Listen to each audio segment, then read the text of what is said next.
Welcome to the Authorpreneur Summit. I'm so excited to have Miriam Edwards with us today and her amazing free gift we'll talk about in just a little bit.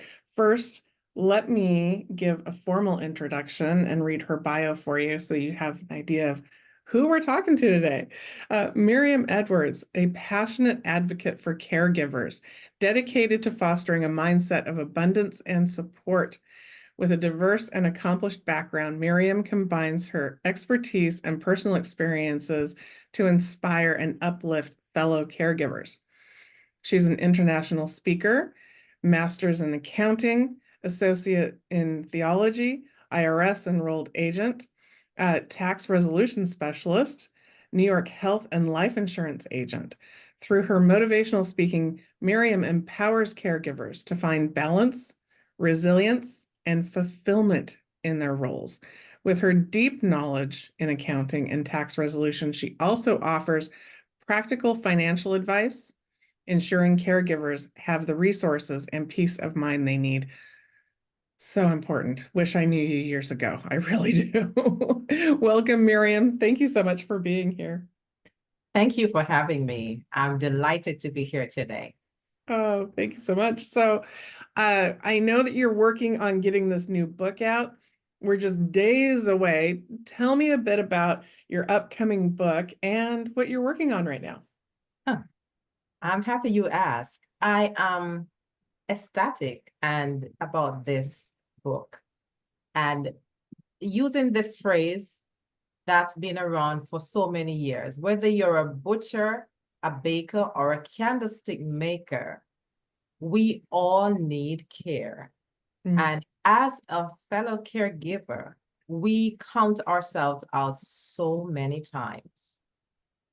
So indeed, introspection helps us to realize that we definitely need care because we give of ourselves. We give in abundance to whomever we take care of, whether we're a parent or in this generation, some of us are in the sandwich generation. So we're taking care of our children, we're taking care of our elderly parents, and we are in the middle. And guess what?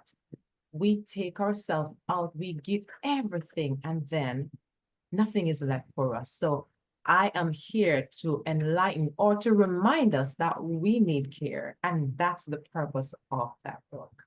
Oh, so needed. Again, wish I knew you years ago because I am that sandwich generation. I helped my mom take care of my stepdad. I took care of my mom, all while raising children. And then, my daughter had her own illness that, was pretty major in our lives. And caregivers get care? No, really? Yes, certainly, certainly. Yeah, I love that you have this book coming out. And I know there's like a focus and a concept that you have. It's called art, right? Certainly. You are on the right track. I'm happy you read that. Art, caregiving with art. Now, this framework is simple, but it's phenomenal. Art. Ask, reframe, and take action.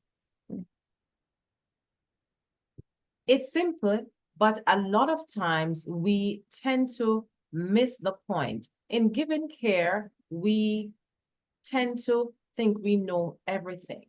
And let's say for a parent-to-child caregiving situation, this particular person, Sandra, she grew up with her parents and she had to take care of her mother. And she knows how the mother cooks. And she would prepare the meal for her mother. But the mother would say, I don't like it this way. Mom, that's how you always do it. Bringing it closer to home, my deceased husband, he takes care of his mother. We both did dual. So he sometimes gets frustrated. Mom normally cooks this way. She's a very good cook, by the way. Now, when he prepares something for her and she said, I don't like it that way, but mom, that's how you always do it. Then Mirriam comes in. Mirriam, she don't like it that way. So why don't you ask her, how does she like it? And then you prepare it how she like it. So ask the question. Then he started doing that. And guess what? The ingredients that she normally uses to cook one particular meal, that's not the ingredient she wanted when he needed to prepare for her. So asking, then refraining. How do you refrain? Take those ingredients to her. She sits around the table while he's preparing the meal. Ma, is this what you want in it? Case in point, oregano. Oregano is not normally one of the ingredients. So yes, that's what I want. When it's prepared, she eats all of it because all of the ingredients she asked for, it was reiterated and he took action, prepared the meal, and voila, she enjoys it and everyone was comfortable again. So that's the framework. You will see more when you get that book. Yeah, I'm so excited for your book to come out. I can't wait to announce it as a bestseller. Yay. It's been a little while in the making. I've been very excited for you to get this done lately. It's like, oh, perfect timing, perfect time of year. I'm so excited for you. And speaking of which, can you share with our other fellow authors? Because you have had all kinds of challenges. You started with us like a little over a year ago. And you have been hit with the most major challenges anyone can think of between personal and health and everything else.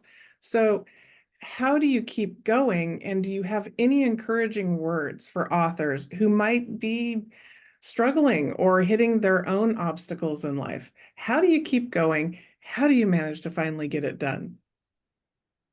Very good question. Taking a deep breath first. But purpose will help you in pursuing your goal. I remembered my late husband, he normally, whenever I'm doing a podcast, he sometimes is the little person behind the scene, just making me smile, because it's one of the hardest things to sit before the public. That's one of the last things for me to do in life. I don't know how I did it, but I just get up and start doing it. And he would remind me, but Miriam, you've been writing this book all these years. It's before COVID, you've been jotting down things. What about it? I said, it's not going to go anywhere. But every time I hear you reading it to yourself, sometimes I see you in the mirror reading it, and someone else needs to hear what you have. And here am I, over a year ago, started with Kathy, the challenges, my own health challenges, then my deceased husband, he had health challenges, and we were assisting with his mother while she had a stroke. So all of these challenges, I also had death in my family during that time. So life happens whether you're moving. So if you're stable, life happens. If you're moving, life happens. So why not take the high road and just keep moving? Yes, when life happens, we have to stop, deal with our issues, and then get up and move again, because we have not reached our destination. So when life happens, this saying, when you're thrown lemon, just make some lemonade. Back home in our country, lemonade was a wonderful thing, especially when it's hot. You nice, cool glass of lemonade. So when life happens, just get up, do something, take action, and keep it moving. You will get to your destination. Your destination is not until you have allowed someone to hear, to read what you have, and it will be of benefit to them, because no man is an island. We are going through stuff, and we need to hear what you have, the solutions you have that can help us take us through the challenges that we may face. Yes, yes, well said. And thank you for staying with it, because I really believe that this is going to be a great time for your book to come out for caregivers right before the holidays. I just For me, the holidays were some of the toughest times, like during this like fall leading into Christmas. So many triggers, so many things going on, so many busy lives, and all the things that you have to do as a caregiver in our busy world. So I think this is a great time for your book to come out and to be able to support caregivers, because so many of these authorpreneurs, their daily lives, like they have businesses, they have something they want to do in the world, but they're also caring for somebody. And you know that story because you've lived and are living that story. So thank you. Thank you so much for getting your book done and your gift, free quick tips for caregivers. Tell me more about this free gift and your Facebook group. Very excited for that too. Okay. So because I want to be supportive to you, my fellow caregivers, and I want us to thrive, not just going through the motion of, I have to do that, I have to do that, but no, being able to take care of all of the persons in your care and also giving care to yourself. So those 5 tips will be available at Haven for Caregivers on my website, and you will also get the opportunity to join me on Facebook, Haven for Caregivers, where we support fellow caregivers, and we will have forums. We'll also have a course in later for our fellow caregivers to support themselves and to be so at peace when we are given care and when it's time for us to just pamper ourselves. We will not feel guilty because we also deserve care. I love it. I love it. I wish I knew you years ago. Oh, what a timely gift to be giving for everybody. So again, that's the 5 quick tips for caregivers. And what a great name. I'm surprised that domain name was available. That's really good. I love it. So again, that was Haven for Caregivers. And I'm going to put the link here so you guys just click on it. But I love it. That's beautiful. Thank you so much for being here today. And thank you for participating in the summit. And have a good You're evening. most welcome. I forgot, it's Haven for Caregivers /free gift. Okay. And the link will be in there, so it'll be so easy for them to just Awesome. too. Thank you for having me, Kathy. It was a Thank pleasure. you.